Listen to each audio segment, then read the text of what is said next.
E se uma estatal que acumulava bilhões em prejuízo, de repente, virasse o jogo e passasse a pagar impostos ao governo em vez de sugar o dinheiro do contribuinte? Enquanto o Brasil vê suas estatais no vermelho, a Argentina acabou de provar que isso é possível. Este é o Visão Libertária, sua fonte de informações descentralizadas e distribuídas. Ajude a propagar as ideias de liberdade. Deixe o seu like e compartilhe com seus amigos. Um artigo seu pode virar vídeo aqui também, sabia? Este artigo foi sugerido por 2 Flávio Dino numa moto, escrito por Carlinhos Brown do Black Metal, revisado e narrado por Gordinho Caipira. Enquanto no Brasil, as notícias acerca do Estado e da política vão de mal a pior, do outro lado da fronteira, o fenômeno oposto acontece. A Aerolíneas Argentinas, a maior companhia aérea da Argentina, alcançou pela primeira vez na história um balanço positivo. A estatal deficitária passou a gerar lucro e no ano de 2026 ela não precisou de nenhum incentivo do governo para operar. Agora, a expectativa é que, em vez de sugar recursos governamentais, ela começará a contribuir diretamente para o Tesouro Argentino. É esperado que esse ano as aerolíneas argentinas paguem cerca de 6 bilhões de pesos, cerca de 20 milhões de reais, ao Estado. É o primeiro pagamento de imposto da história da empresa, que antes sofria com os altos custos operacionais. A ideia de Milei foi simples: eliminar os cargos inúteis, reduzir o número de funcionários e fechar rotas deficitárias. Em suma, Milei apostou no corte de gastos, e a aposta parece ter dado certo. Para uma empresa que em 2023, o último ano antes da gestão Milei, registrou um prejuízo de 380 bilhões de pesos, o sucesso das medidas de austeridade é uma excelente notícia. Entre 2008 e 2023, é estimado que a companhia acumulou um déficit operacional de 400 milhões de dólares anuais. O prejuízo era tamanho que o Tesouro Argentino chegou a enviar um montante de 7 bilhões de dólares para manter a empresa operante. Diante desse cenário desolador, Milei decidiu dar um basta na dependência crônica do orçamento público. Em janeiro de 2024, o governo Milei reduziu em 43% a estrutura gerencial da empresa. Cargos executivos foram cortados e houve um processo de racionalização a fim de reduzir custos e simplificar a tomada de decisões. A medida mandou uma clara mensagem: não seriam apenas os cargos mais baixos, de custos menores, que seriam enxugados, mas também toda a estrutura gerencial da empresa. Após enxugar os cargos mais importantes, o governo partiu para o quadro pessoal. Programas de aposentadoria voluntária e pré-aposentadoria foram criados. Cerca de 1.500 empregados optaram por sair da empresa, reduzindo drasticamente o número de pessoas no quadro de funcionários. Segundo o governo, a companhia tinha 1.107 pilotos para 81 aeronaves, o que na média implica que eles tinham 14 pilotos por avião.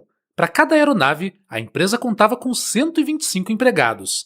Esse número é incompatível com o que os concorrentes, empresas privadas que dão lucro, possuem em seu quadro. Além disso, o governo agiu ativamente nas operações da empresa. A rede de voos foi alterada e as rotas que não davam lucro foram cortadas. As rotas que iam para Nova York e Havana foram cortadas. Em vez disso, a prioridade passou para rotas com melhores resultados econômicos, como para os países do Caribe, Madrid ou Miami. A medida é vista como uma preparação para o processo de privatização. Sob a ótica de mercado, a empresa agora busca dar prioridade ao que gera rentabilidade. Aquela velha história de sustentar rotas que dão prejuízo porque elas, por algum motivo, são estratégicas ou importantes, caiu por terra. O governo Milei estava determinado a tornar a empresa lucrativa, colocando-a sujeita à privatização. As medidas logicamente não foram bem vistas pelos sindicatos. Aconteceram diversas greves entre pilotos, comissários de bordo e outros funcionários relacionados à aviação. O resultado foram diversas paralisações e problemas logísticos relacionados aos voos.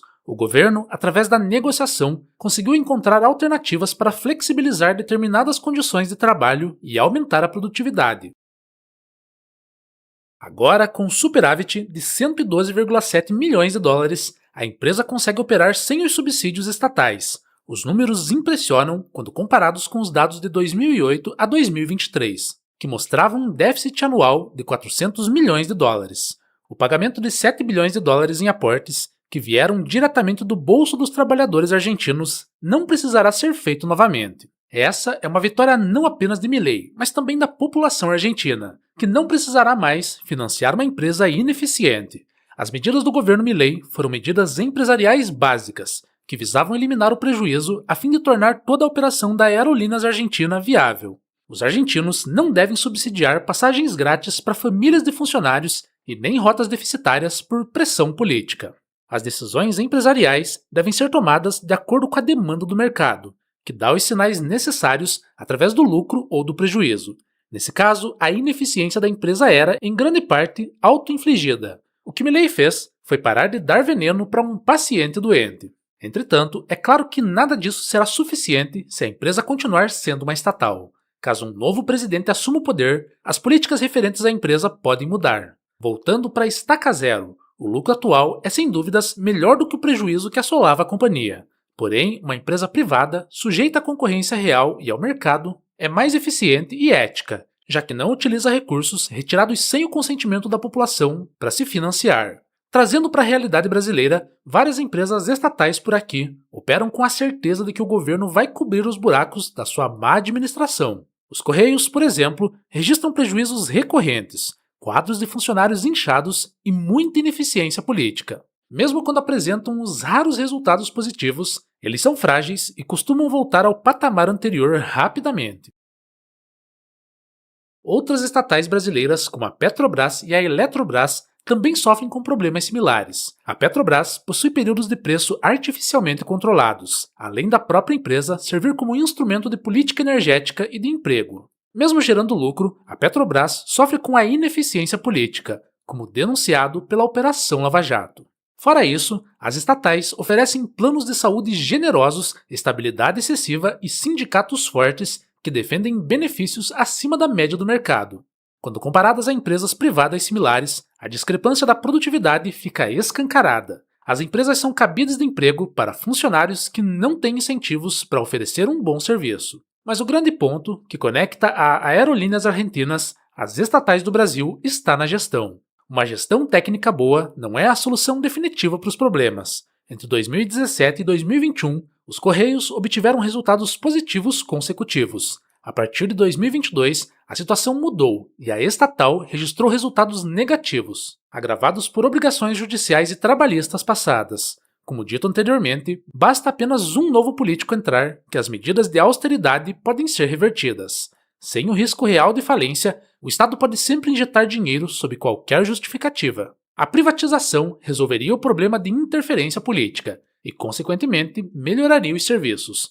Durante a década de 1990, empresas como a Telebrás, a Vale e diversas distribuidoras de energia foram privatizadas. O resultado foi um maior investimento e uma melhor qualidade no serviço desses setores, sem que as empresas precisassem de aportes estatais do Tesouro. Obviamente, o processo de privatização dessa época teve as suas falhas. Em muitas áreas, há pouca ou quase nenhuma concorrência para as empresas privadas.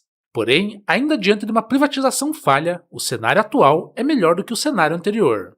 Portanto, Brasil e Argentina possuem problemas parecidos. Por lá, o governo conseguiu reverter uma estatal deficitária através de um melhor planejamento gerencial. Por aqui, o governo está mais preocupado em manter os privilégios dos sindicatos, já que estes formam boa parte da sua base eleitoral, do que em estatais produtivas. Nos dois casos, a solução continua sendo a mesma: transferir a propriedade para o setor privado. A Argentina dá importantes passos em direção a esse ideal, enquanto o Brasil terá que, com sorte, esperar mais uma eleição para ver se há alguma mudança de perspectiva. Obrigado pela audiência. Este é um canal colaborativo. Participe você também. Cadastre-se agora mesmo em nosso site visãolibertaria.com e envie os seus artigos por lá. Os colaboradores recebem recompensas em Bitcoin. Inscreva-se no canal e clique no botão da campainha para ser avisado de novos vídeos. Até a próxima!